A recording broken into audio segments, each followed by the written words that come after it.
Great day, everyone. My name is Kavin Kumar, and my ID number is MA19020. So, I would like to give an explanation of the introduction of the lab we have done this week, which is the lab 2.1. The topic of the lab is boundary layer. And at this place, I would like to give a special thanks and appreciation to our lecturer, which is Puan Ernie Afiza Binti Arias, who have helped us throughout the lab preparation. As the group members are, first one is Muhammad Rafri Salim bin Hassan Raza. Next one, me myself, Khairwan Lakinaidin Kumar. And third one is Muhammad Adib Shazvi bin Ismail. Fourth one is Afiq Adham bin Ahmad Razani. And the last one is Muhammad Eri Iskandar bin Muhammad Saidi. And we are from group 1. So as the part of the introduction, in the figure in the left side, we have known which is the famous scientist, which is Ludwig Prandtl, who have invented boundary layer after several discussions with other scientists. As the fluid layer which has its velocity affected by the boundary shear is known as the boundary layer. So that as we know, the boundary layer is consists of three main flows, which is the laminar flow, turbulent flow, and the middle one is known as the transition flow as well.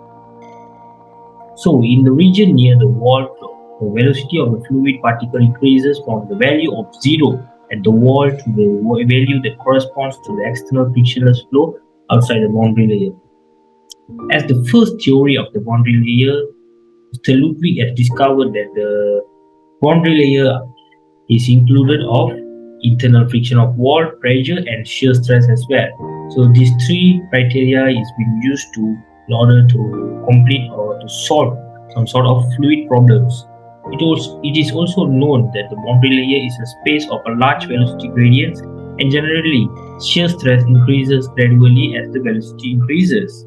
So the shear stress can be large within the boundary layer, as we can see in the picture on the left.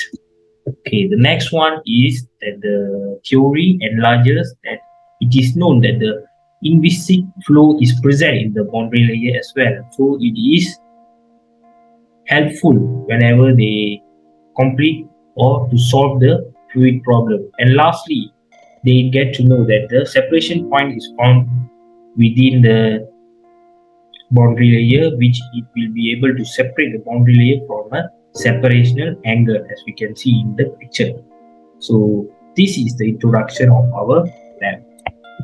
The next part is the objective of the experiment, which is to understand the relationship between the shear distribution with the velocity gradient. The next one is to investigate the behavior of the boundary layer.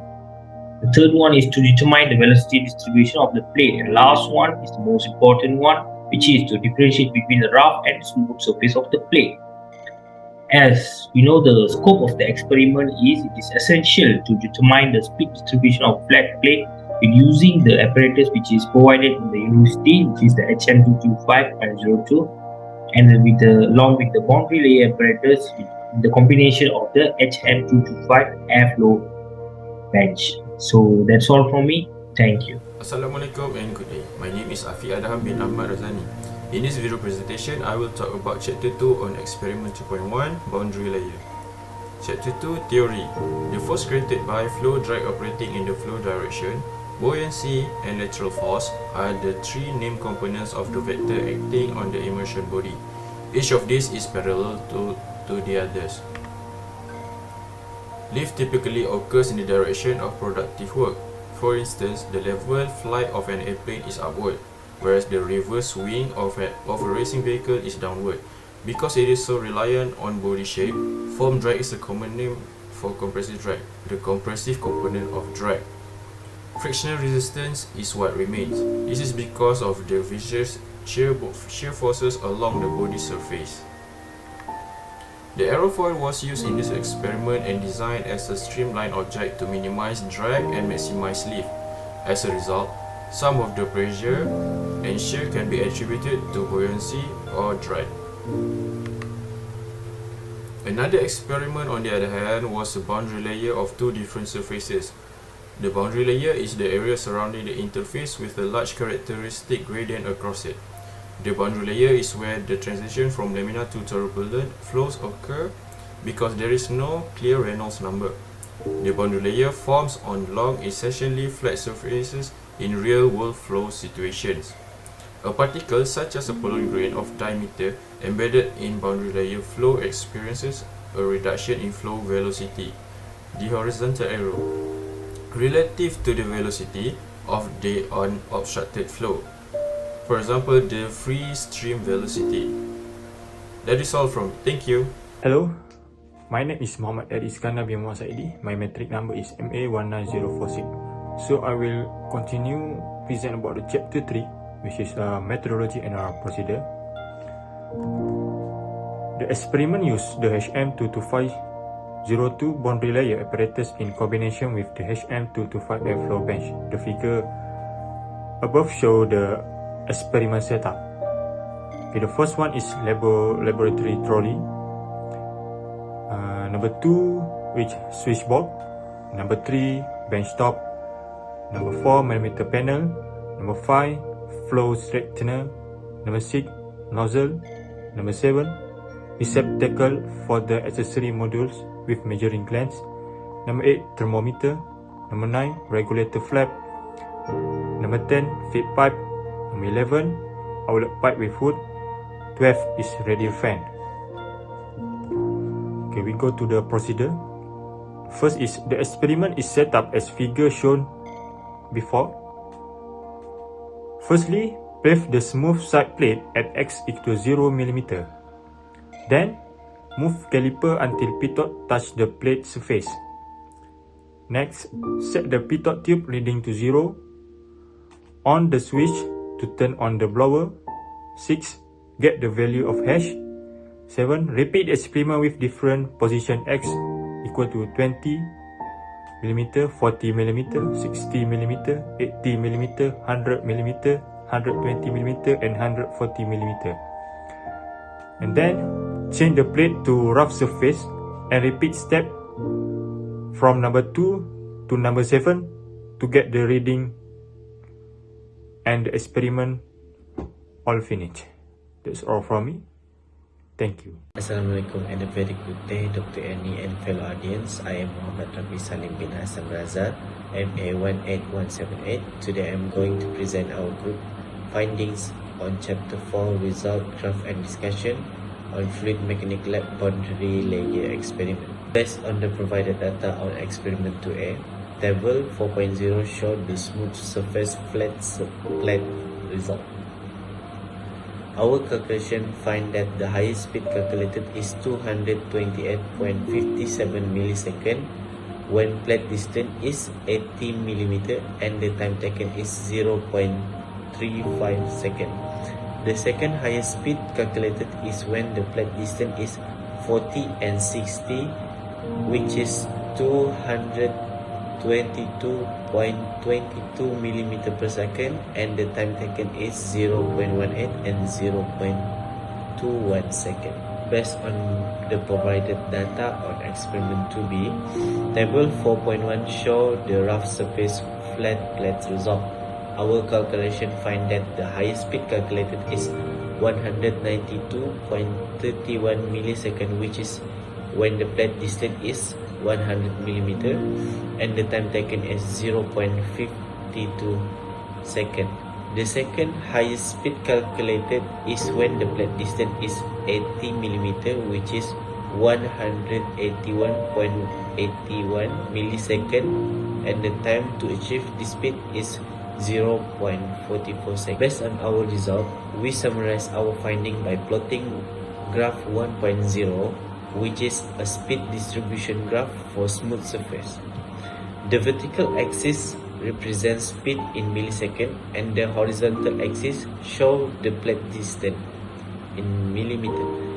The dotted line illustrates the upward trajectory of plate distance from 0 mm to 140 mm. Meanwhile, the solid line shows the calculated speed that starts from 0 millisecond, then grew strikingly to 222.22 millisecond and peaked at 228.57 millisecond before declining to 140 milliseconds at plate distance of 140 mm. Based on our second result, we summarize our finding by plotting graph 1.2, which is a speed distribution graph for rough surface. The vertical axis represents speed in milliseconds, and the horizontal axis shows plate distance. The dotted line illustrates the upward trajectory of plate distance from 0 mm to 140 mm. Meanwhile, the solid line shows the calculated speed that starts from 0 millisecond, then increase rapidly to 181.81 millisecond at 80 mm plate distance before peak at 192.31 millisecond, then decline to 112 millisecond at plate distance of 140 millisecond. Continuing on discussion part, explain about the boundary layer thickness in the boundary layer of both surface. The thickness of the velocity boundary layer is commonly defined as the distance between the solid and the point where the viscous flow velocity is 99% of the free stream velocity, which is the superficial velocity of unseen flow. Depending on the cause of the Reynolds number, boundary layer can be either laminar or turbulent. The boundary layer is laminar at the low Reynolds number, and the streamwise speed changes evenly as one action away from the wall. The boundary layer is turbulent at the higher Reynolds number, and the streamwise speed is characterized by unstable swirling flow inside the boundary layer. Flow separation is the cause of wing stall at high attack angle. The boundary layer result on rise are contained within the rise coefficient, while the result on drag are contained while the drag coefficient. Continuing discussion number 2, what is the distance in the plate before the flow becomes turbulent? What phenomena could be the reason of this change? The answer is as the rate of the momentum transfer between the surface and the free stream rise, the distance in the plate before turbulence increase like an increase in viscosity. 3 immediate effects might cause the alteration in this phenomenon is quicker formation of boundary layer, thickening of the velocity profile, and increased skin friction. Our last discussion number 3, which is what are the difference in terms of result for smooth and rough surface. The difference might be attributed to a surface roughness height smaller than the thickness of the surface laminar sublayer, which create less turbulence and contribute to smoother surface. Furthermore, it is caused by a higher surface roughness height than the thickness of laminar sublayer. This is due to the rough surface turbulent level. That's all from me. Thank you. Assalamualaikum and hi. My name is Muhammad Arif Shazubin Ismail and my number metric is MA1905. So as a conclusion for this boundary layer experiment, we can conclude that a boundary layer on a plate can be affected by the speed of the flowing fluid, the Reynolds number, and the plate roughness. As a result from this experiment, speed of flowing fluid at smooth surface flat plate is higher than rough surface flat plate. It is because rough surface have a higher friction than a smooth surface. It is support our theory, which is the layer in which the flow is influenced by the friction between the solid surface and the fluid. So after that, finally our objective was achieved, which is to determine the speed distribution for flat plate and to determine the boundary layer thickness on a flat plate subjected to longitudinal flow for the smooth and rough surface. That's all from me. Thank you.